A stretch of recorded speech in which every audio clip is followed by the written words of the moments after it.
মরতে হয় যাও, জান্নাত জাহান্নামের মাঝখানে একটা জায়গা আছে, জায়গাটার নাম হলো আরাফ।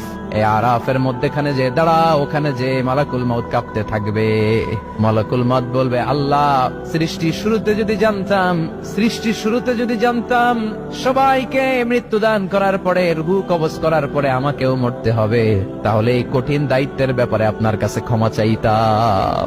আজকে আমারও যে ভাগ্য বরণ করে নিতে হবে সৃষ্টির শুরুতে, আমি এটা কল্পনাই করতে পারি নাই। আল্লাহ বলবেন, নো টক, মুত ইয়া মালাকুল মউত, মরে যা, মরে যাও।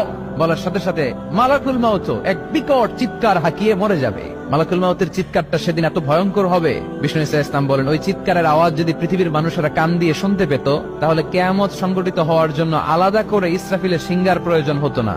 ওই চিৎকারের আওয়াজে প্রতিটা মানুষ কানের পর্দা ফেটে ওই জায়গায় লাশ হয়ে পড়ে যেত। এবার ডানে বায়ে সামনে পেছনে উপরে নিচে কেউ নাই, একজন ছাড়া। জোরে বলতে হবে, তিনি কে?